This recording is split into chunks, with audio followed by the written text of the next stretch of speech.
Ben, when I asked you to pick one film to, one of your earlier films to introduce, this was the one you picked. Do you want to say why?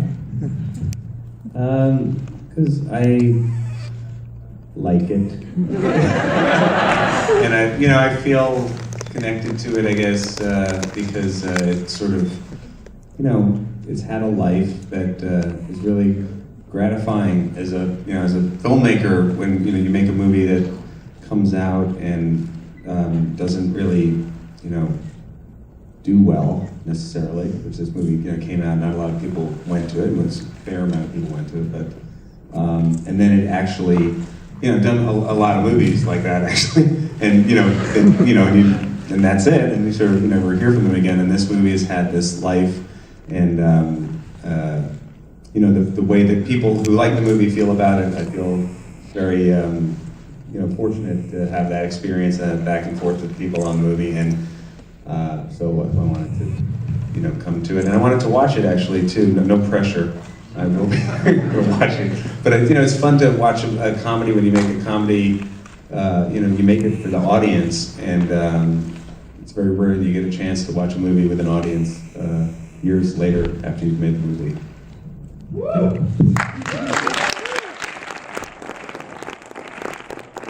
can you say about a bit about the life that this film has taken on? I think it's also true of another film you directed, The Cable Guy, which is also,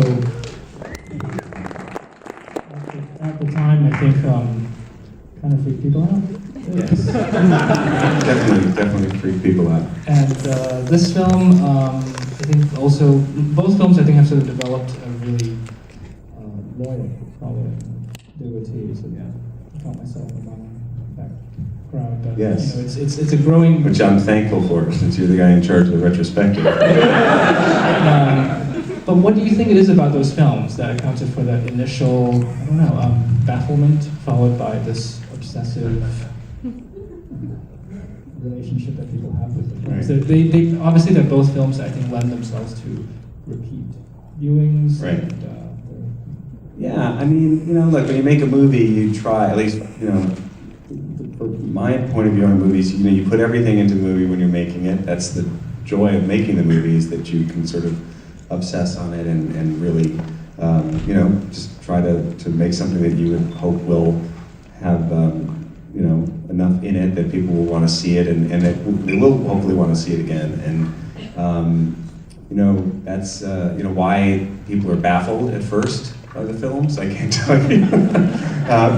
For Zoolander, we did come out about 10 days after 9/11, and that was a strange time to release a movie. And I don't know if that affected it in any way, but at the time there was a discussion about whether or not we should release the movie, and I could never think of a reason why we shouldn't release the movie at that time, other than it might not do as well, which to me wasn't the right reason to not release it.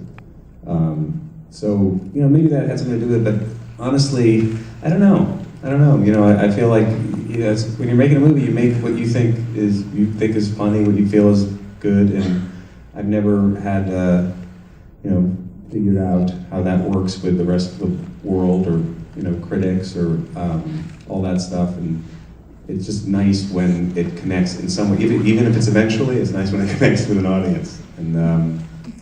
And I feel like, the same thing, with Cable Guy. There's probably, a million things that now, if I was making Cable Guy now, that I wouldn't do now that we did in that movie. But I'm glad we did them then, because, that's where we were at that point, and probably, we wouldn't have made the same movie now. Probably, my naivete or whatever it was at that time. Can you say a bit about the process of writing and making Zoolander? And it can be hard to talk analytically about comedy, but it strikes me that with this one and Tropic Thunder, you were taking on these big fat targets, which could almost be like shooting fish in a barrel, the fashion industry and the movie industry. But it seems like in both cases you solved that problem by just pushing further, going for the absurd, which seems to have been a more effective way to satirize the thing that your subject than actually making fun of them in an obvious way. Was that a conversation? Because in terms of tackling the the subjects that you were dealing with in those two films? I don't know. I mean, I feel like when, you know, the way Zoolander came about was a friend of mine, Drake Sather, who was who's no longer with us, an amazingly talented stand-up comedian, very dark sense of humor, really, really funny guy, came to me with this idea. They were doing the VH1 Fashion Awards at the time, and he was doing some shorts, and he said, I'm gonna do these shorts where there's like a little short on a photographer, and a short on a publicist, and then there's a short on a male model. And you know, I think, you know, you'd be funny to play the male model. And I was like, that's ridiculous. And he's like, yeah, that's why I want you to do it. And you know, out of that, we did it again the next year, and then we had so much fun doing it, and the tone of it was sort of established in the shorts, that then when we started to develop the movie, it really was just about how to take that tone that was already established and tell us a story with it that people could somehow connect with. And my only thought going into it was, it's very important that, you know, we don't make that we take the characters seriously, because the characters in this world take themselves very seriously, and we have to take the characters seriously. All their decisions and things that they do are based on, you know, everything's very important to them.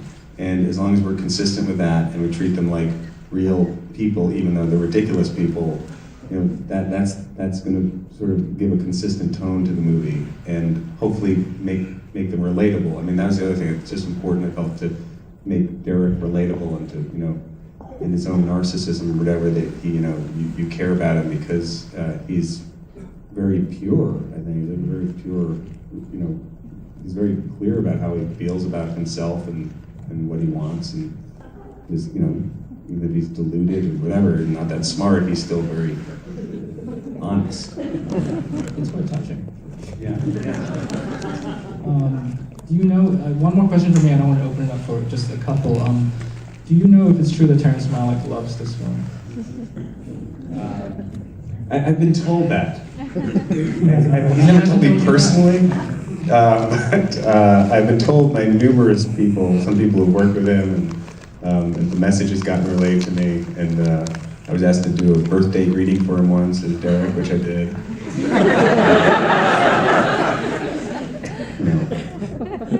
Keep on waiting for him to cast me.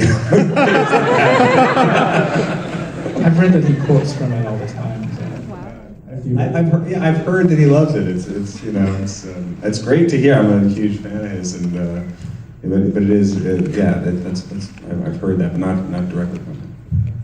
So we're going to take three quick questions before the film starts. Yes. Me? Yeah. Okay. I've heard that no other actor other than Owen Wilson was considered for the part of Hansel. Is that true? And how was he cast? Yeah, Owen was the first choice for sure. He was cast, you know, because I mean, he was just, you know, felt he was perfect for the role. He was Owen, and you know, there was a period of time though when he was possibly not available to do the movie. And we did do auditions for Hansel because Owen was possibly not going to, and a bunch of actors came in and read, some well-known actors came in and did funny readings for Hansel. But it really became clear to me, even watching the other actors read, that there's like, it had to be Owen. You know, and yeah. Yeah. Hi, Beth, how are you? Hi, how are you? I just wanted to ask, do you have any advice for an actor? Advice for young actor? I haven't been a young actor for a long time. You know, I'd say, you know, if you love doing it, keep doing it, because you have to do it because you love it, because it's a tough business. I don't want to be negative, but there's a lot of, in my experience, a lot of rejection starting out. You know, you just have to do it because you love doing it, and you know, have perseverance, I would say. And I was talking to William Hurt once, who was, when I was a young actor, and he was doing a play that my dad was in, this play, Early, and I got to spend some time with him. I was like in my early 20s, and it was I'm really a fan of his, and you know, he said he knew so many young actors when he was starting out. I think he went to Juilliard that quit before because they didn't have the perseverance. They weren't able to, you know, stick with it. And I think that's, you know, you just have to give it as much of a shot. Even when sometimes people might be telling you, you know, around you who don't understand the business to you know, maybe think about something else. I never had a backup plan. Yes. Yeah. In Heavy, like, that was a breakout role. What did you think about that? I'm sorry, what? In In Heavy, like, that was a breakout role? Heavyweights? Yeah. Andy Burgess. What did I think about it? You know, that was just, that was really a fun experience. I think I did it, it was with Judd Apatow, actually. You know, Judd was producing the movie. It was a Disney movie, and Judd said, I think I'd just done Reality Bites, and Judd said, and we'd done the Ben Stiller show together, and it was the first thing we did since after that. And he said, I'm doing this Disney movie about a fat camp for kids, and I want, you know, it'd be cool, you could play the bad guy in it. And he said, like, we can improvise and we can come up with all this stuff. And, you know, much in the same way that Judd and I did the Cable Guy together, where we didn't understand our audience that we were making a movie for. You know, we came up with this weird, you know, dark character that definitely goes, like, you know, crazy and dark at the end. You know, and it was a kids movie for Disney that they just were, I think Disney, you know, of all people, Disney had looked at this movie and said, we don't know what to do with this. You know, Disney, they can, like, I guess they can market anything, you know, they were like, what have you done? But the making of the movie, the experience was great. It was so much, we shot in North Carolina. I made the guy who was my trainer on the movie, this guy, Mickey Marino, is still one of my best friends who lives down in Hendersonville, North Carolina. And, you know, it was just a really fun experience. And then, you know, watching all the kids who were on it in that movie kind of grow up. Now they're all my age, so. Does anybody have a Zoolander question? Okay. All right. How do you feel since you've grown since Zoolander question. That's sort of like retrofitted to Zoolander. How I've grown? Sequel. I feel like, you know, how I've grown, I mean, I guess it's just, you know, how do you know, over the last, what is it, 12, 13, 14 years? It's 2001, so 12 to 13 years ago that we made it. I feel like that was a million years ago, honestly. It feels like a very long time ago. And maybe that's just, you know, where I'm at in my life, but, you know, I have kids, my life is very different in terms of just like my everyday life. I moved back, we shot the movie in New York, but I was living in LA at the time, and since moved back to New York. And you're asking how I've grown. I don't know if I'm trying to, I guess just as a filmmaker.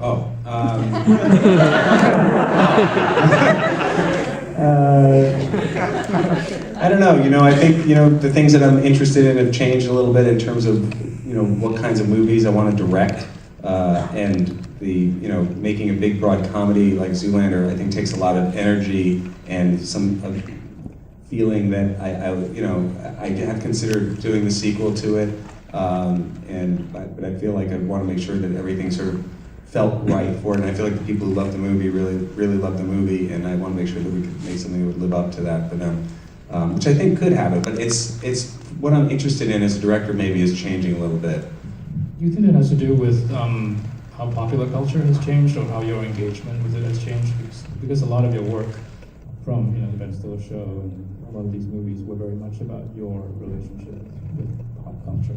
Yeah, I mean, I think just my relationship with how I look at, you know, the world, or want, you know, I don't know. It's you put yourself out there. You know, every time you're doing something, you're putting yourself out there. But like a movie like Zoolander, again, it's like almost like Cable Guy. Also, you know, when at that point in my life, I don't think I was thinking about it as much. I'm not saying that that's a good thing now that I would think about it more, but I don't think I was as aware of like, wow, if I do this character, Like, what if it sucks? What if it's bad? It's going to be really ridiculous, and that kind of thing. Like maybe I think about that stuff too much now, or maybe I just don't have the, at the age I'm at, I'm thinking, well, do I want to keep on going and doing that?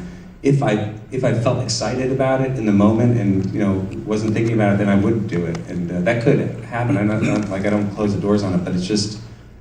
It's not something I'd ever want to force, because I think the energy it takes to make a movie like this is you have to be in that and just be sort of a lot more not thinking about all the other stuff.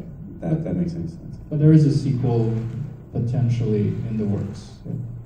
Yeah, Justin Thoreau and I wrote a script about 2.5 years ago, and we liked the script, and.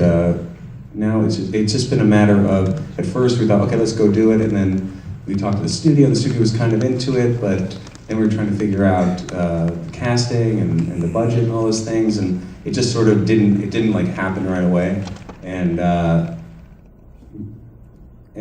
still like the script, and I could see doing it. It's just, I think it would just have to be everything coming together and saying, let's do it. Okay, great. Well, that's all. Okay, all right. So this. Do you prefer Blue Steel or Magnum? And could you do one of them?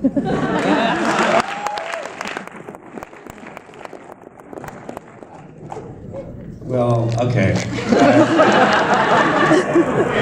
have to say, I mean, Blue Steel is the original, so but Magnum's a little more powerful.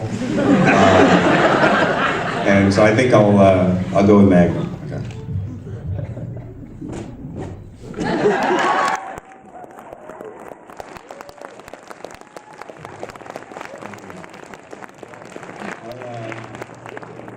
I'll be acting the movie out.